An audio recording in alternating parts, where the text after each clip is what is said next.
When I'm trying to create short form content, you know, get these reels out, you know, really blow up the Instagram, all of that stuff, I hate having to set up the big softbox, the light stand, the boom pole, the boom stand, all of these things to just for a 30-second video. It's way too much. Yes, I could film my phone, but you know, I like this kind of quality. Then on more of the client and professional side of it, there's been so many times where I want an extra hair light, a kicker light, or even just to light a part of a room, but we just can't do that because the space is too small. We can't get the light out of shot because the light stand, or it's just going to be too high. All these scenarios.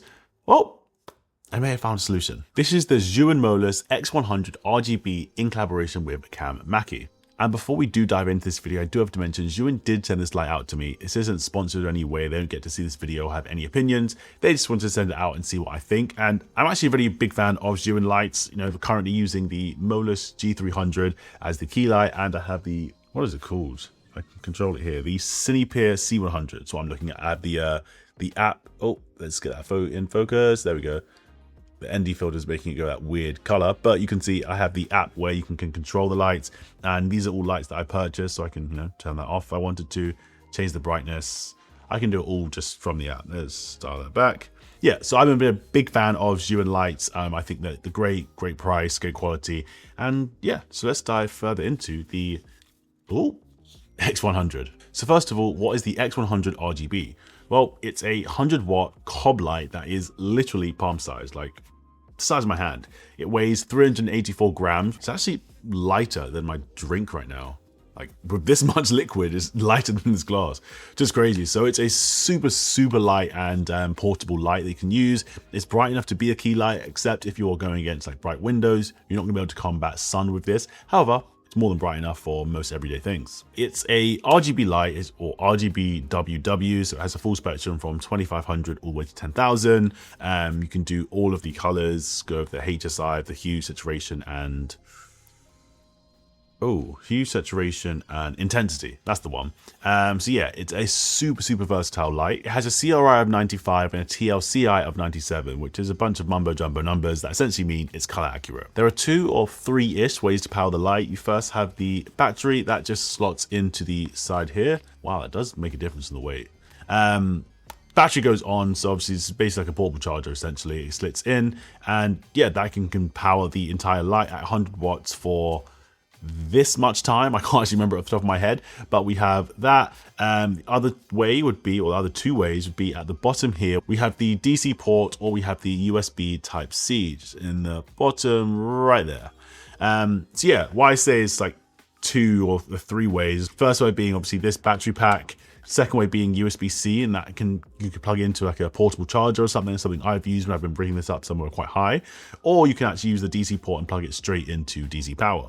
So it's very versatile on how you can use this. And why I like that is, especially the USB-C version, is because you can actually plug this in to pretty much anything. You can get any portable charger, any like battery brick, plug it into that, even a what they called V-mount battery. Then now you can put this light anywhere and it can last as long as the battery does. Like, yes, you have this battery, so you may not need anything, but if this battery does run out, then you do want something else. I quite liked it when I plugged it into another battery, so that when that battery ran out, it then had this one as like a backup. And just like I showed you before, for the other 2 lights, you can control this with the ZY Vega app.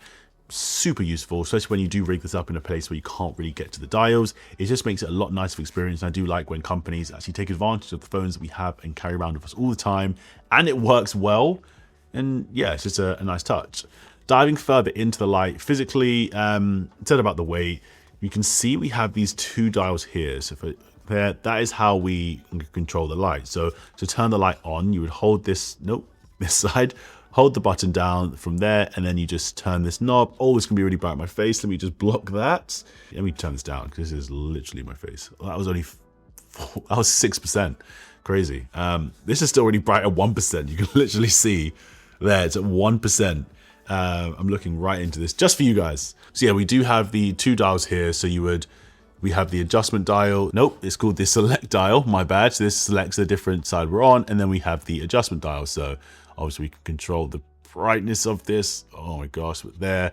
And if I want to change the temperature, you can do that, making it super cool or super warm. So yeah, super simple to do that. I actually preferred using the app because a lot of the time I can't even see. I can't see right now. I preferred using the app because a lot of the time I would put this up in a place where I don't really want to be getting it. So the way the light is and the way the screen is like, if I have this mounted, say I'm pointing as a key light, it would be like this. So even if I was controlling it, because it's like this, I wouldn't be able to see the screen. For me, it's just easier to use the app because I can actually dial it in. I can look into the monitor and see, like, cool, do I want to brighten it a bit more? Do I want to change the temperature? That was just the easiest way for myself personally to control it. So when it comes to the output and how I actually use this light, I think it clocks in as a bare bones, no reflectors, no modifiers at 3100 lux. I have no idea what that means. Lux don't mean anything to me. With the mini lens reflector, I know it goes up to like 12,600 lux. Again, no idea what that means. I guess that's pretty bright.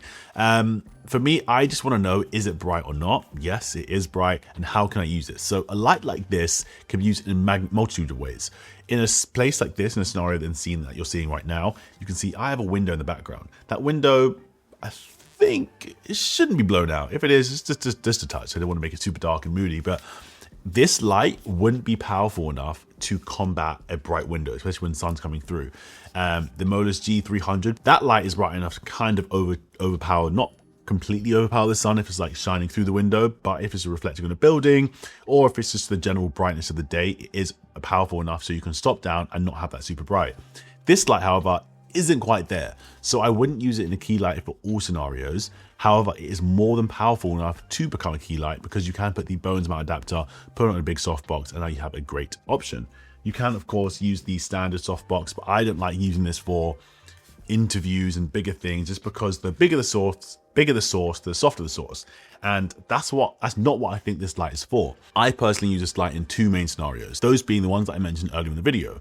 When I'm creating content like this, these really short talking to camera videos, I'm on my desk, I'm in places where I can't really put a full light stand, or I just want to connect it to a tripod and just have an additional light just to give me a bit of a boost. That's exactly why I use this and the softbox. For me, that is the perfect scenario, so you can get that nice key light, still gives you great color accuracy, you have the soft source. It's just a great way to be able to get a fast, easy light. The other way I use it is actually rigging this light, and that's where I think this light really shines compared to any other light.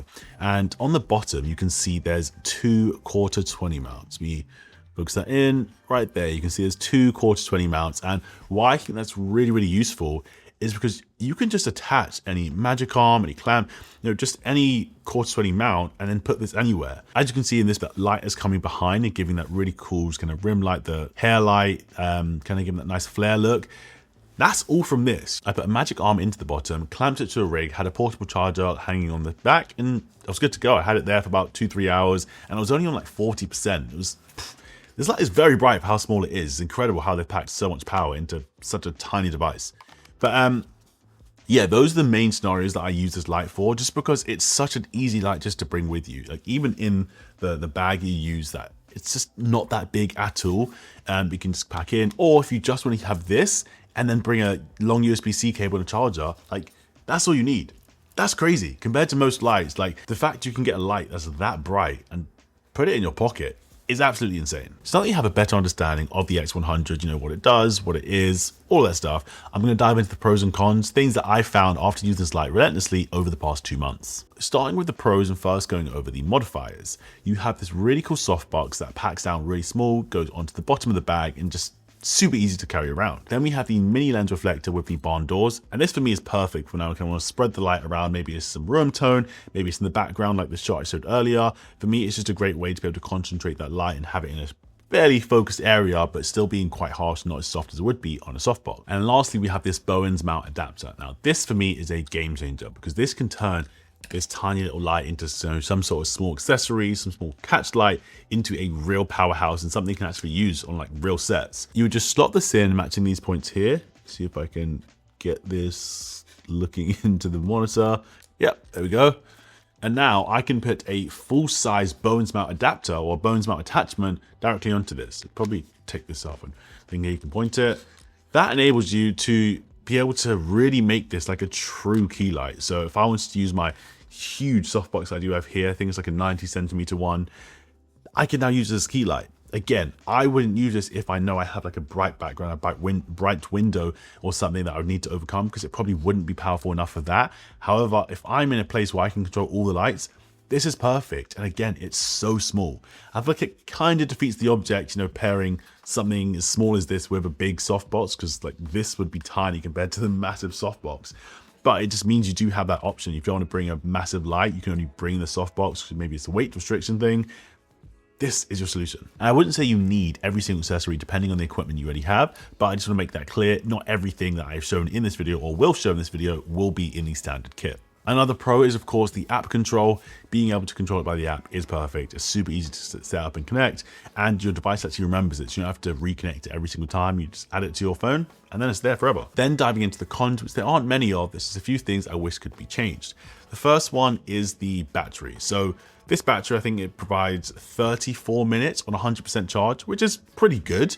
There's just times where, you know, I might be shooting in a scene for longer than that time. I do need it 100% and I only have 34 minutes. And why that's more of an issue, because you can charge it via other batteries, is if you do plug this battery in and then I power it via USB-C at the bottom, that doesn't charge the battery. So that is kind of for me where the con is. I wish when I was powering this, it's almost putting that power into the battery, then the battery is powering the light, so that if my portable charger runs out, the battery will then carry it. But it doesn't kind of carry that power over.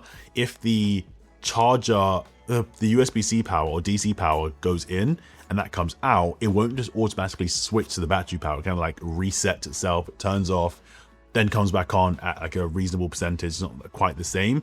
So that, I wish it was more seamless going between the power sources, just so, again, if the battery runs out, it goes straight into USB-C, or if the USB-C portable charger runs out, it goes straight onto the battery seamlessly. So that's, I guess, a con. I understand maybe it's like some circuit issues when you're going from different power sources, but I do wish that was quite seamless. Do we just get this silly pit so you can see why? The kind of situation I'm dealing with here. So I put this kind of on like a mini tripod. That was bright. You can see works here. I have the soft box or the kind of soft attachment on here, just so it's a little bit softer on me. But what I was mentioning before about the power, if I take this out, even though it's at full charge, the light turns off.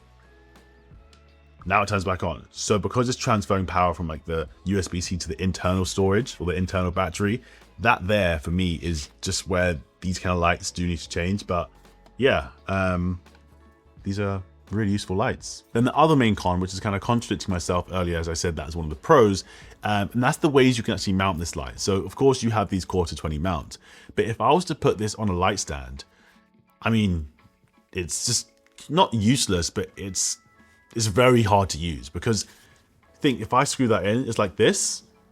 I can't angle it in any way. I can't reposition it. I can only turn it around by literally loosening the stand or something. So that is a bit of an annoyance, just because it's just less useful to me. If I did put the kind of bones mount adapter on, of course, then I then do have that ability to aim up and down. But if I was just using something like this, it just makes it a bit harder. So it means I do have to use like a magic arm or something else that can manipulate the light's angle. So I wish there was just something like an extra layer in here or something where you can just kind of just like tilt, rotate it, even just something like that. Yeah, just so there's a bit more flexibility with the angles and the way you want to light your subjects. I just realized this is definitely clipping now because the sun has changed its angle. It's now coming straight in. So let me just dial that down, and then where's my phone? Oh my gosh, that is not what I wanted to do. Yeah, that works. Again, use the app, very useful. So wrapping this up, conclusions, verdicts, would I recommend this? Yes, I absolutely would. This is a great light. It's something I've used on multiple shoots now. One, because of the portability, it's so easy to rig. The main way I've used this is kind of in the background, like I've showed you here.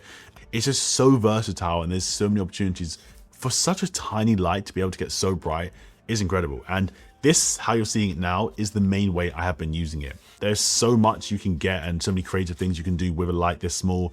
I wouldn't say you need to get every single accessory. That's where I think you could probably do with kind of not getting the full kit. If you don't have another key light and other lights, then yes, you might need those things. But myself personally, in my situation, I do already have the Molus G300. I have the Cinepeer light bar just over there. So yeah, it's just a light I'm still gonna go to as just a great way to be able to get a nice hair light, a key light for my short form videos, and just if I do need to rig, create some room tone, do anything like that, this is the way I'll be doing it. So if you've got a lesson, laugh, or a light bulb moment from this video, I'd really appreciate if you drop a like down below. And if you're feeling nice enough, you could hit the subscribe button, but I'll leave the option up to you. That being said, I'll catch you in the next one. See ya.